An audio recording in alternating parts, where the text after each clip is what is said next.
Alright, so this is video reflection for April 4th.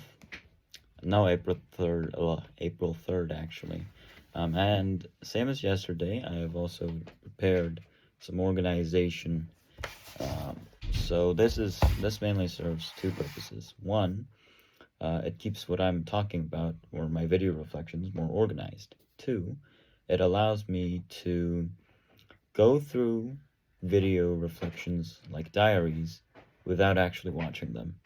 So I can just read the notes here. These are like bullet point summaries of what I talked about. And then if I'm interested in what I did that day, I can go watch the video. Because obviously I can't waste, I wouldn't say waste, but I can't spend like 30 hours just going through video reflections. Most of them because most of them would probably be very similar to each other. So yeah. Now, yeah. Today, the only thing that I've prepared, and really all I want to talk about, is about EOP. Now, EOP is a policy in KMLA. It's an abbreviation of the English Only Policy. That's what it stands for. Now, a couple of years back, our founder died, and with his death accompanied a lot of changes, one of which was the end of EOP. So normally teachers would accuse students if they didn't speak English in public spaces, but that policy disappeared after the founder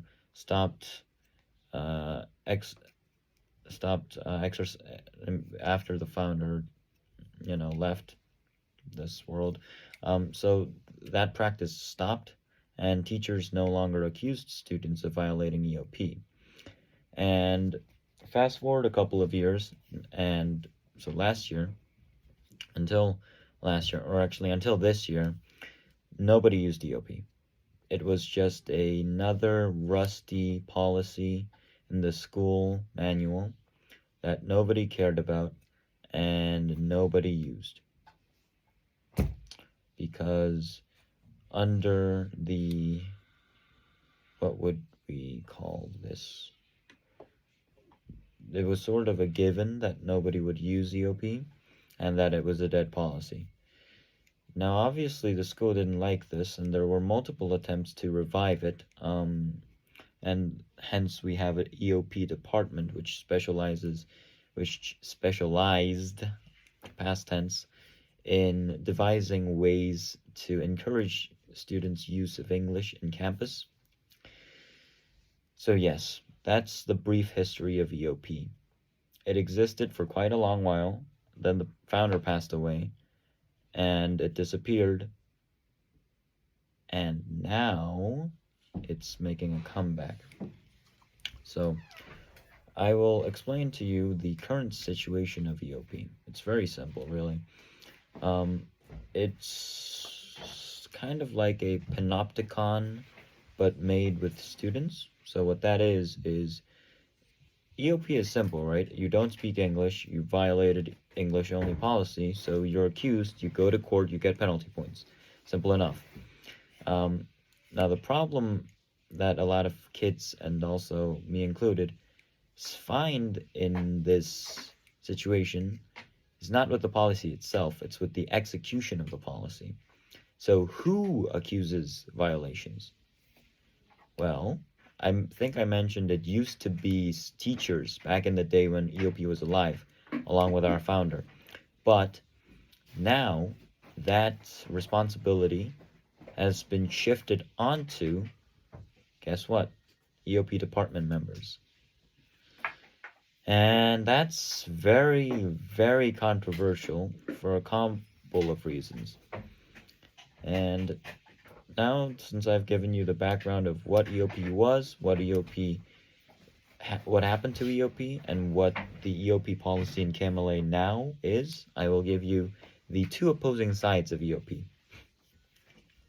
So firstly, there's the positive side, which I'm a part of, and it says there's also two groups that are split in the positive perspective as well. The first group says keep it as it is. Students should accuse students. The policy is good right now. It's working, and we're seeing meaningful changes where students are speaking English. So why touch anything? Just keep it as it is. Second perspective is just change the execution. So students shouldn't, one, be able to accuse others for EOP, for violating EOP. And two, they shouldn't be made to accuse other people of violating EOP. So, okay, that was a bit of wordplay, but the point is, one, they shouldn't be given such authority. Yeah, sure. They shouldn't be given such authority, is one. Two, they shouldn't bear such responsibility. Because, okay, think of it this way. Let's say you're a prosecutor, okay, and you prosecute someone and you give them time in jail. Now, no matter how justified your prosecution is, the person that's going to jail is never going to like your decision if they end up in jail, right? No matter how justified it is, no matter how much they did wrong, they don't care. They're not going to like you. Same here. If someone violated EOP, and even if that was a genuine violation, if an EOP department member accuses them of violation and they get penalty points and they get sent to court, then the person who's been accused is not gonna like that, obviously. So this means we're already seeing some kind of segregation and distancing of these EOP department students, especially with 29th waivers, where a couple of their friends and their colleagues don't want to stay near them because they're afraid that they might be accused of violating EOP. And I think that's just sad and wrong because, man, that's one of the worst ways you could ruin a student's school life, is to take away their friends, right? So yes, and then so that's what the positive side is talking about as a counter plan. Just change the execution so that students aren't made to accuse other students. Instead, either force it on teachers.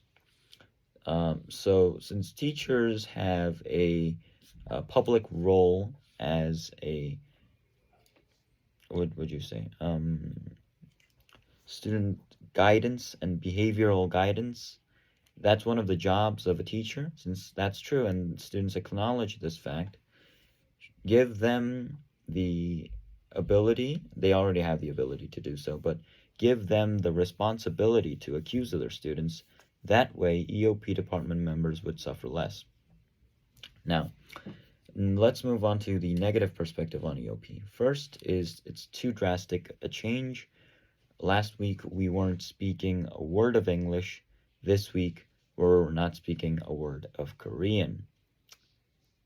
And sure, I think it's a justified argument that can be made, but I don't think it's a valid argument in terms of should EOP exist. Because just because it's drastic doesn't mean it should go away. Maybe there would have been a better way of doing it, sure, but is it meaningful? Yes. Did it bring about a significant change? Yes. Is it going to help? Definitely, in my opinion at least.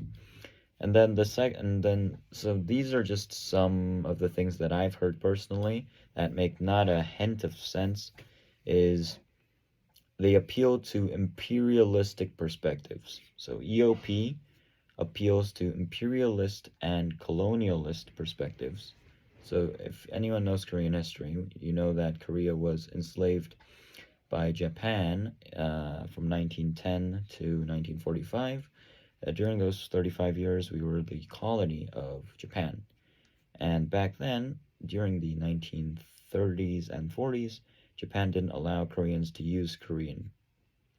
And they sort of tried to kill our heritage and our culture. So I think some of them are either having flashbacks or making a very, very extreme analogy about the situation. But I think that is too drastic a perspective. And it's unrooted, meaning it's not justifiable. That's just an invalid argument. Uh, and I think that's going a bit too far. Some of them have even compared it to Nazism. I just don't know what's going on in their heads. The people that I've just mentioned are in the humanities section.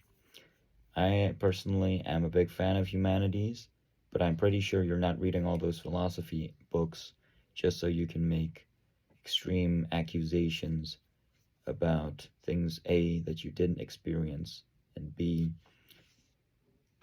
that's just not right, guys. Okay? It's too extreme, and I just don't think this is a policy that garners that much negative comparison. So, yes. So, what is my opinion on it? Firstly, I am neutral. And I am sorry for the sacrifice that EOP department members are being forced to make. And I think the policy should exist, but the execution should change in the direction of removing the encumbrance placed on EOP department members and shift the responsibility of accusation and that workload to teachers. Because you are paid, I pay you. I'm kidding, but you get paid to teach, but also to guide students, right? I have to pay in order to be taught and be guided. So I would like to receive my compensation for my actions, for my payment. So please guide us. Thank you. Anyway, so that's the conclusion. The last note was, as you probably know, it's sarcastic. I'm not trying to challenge anyone, or am I? So yeah, that's basically it for today. And I will see you tomorrow. Have a lovely day, and have a lovely night if it's night for you. Don't be afraid, and kill the little demon inside you that's talking. Okay? Kill all your imperfections, your inconfidences, your insecurities. Okay? You're fine. You're doing well. Anyway, have a nice day, and I'll see you tomorrow.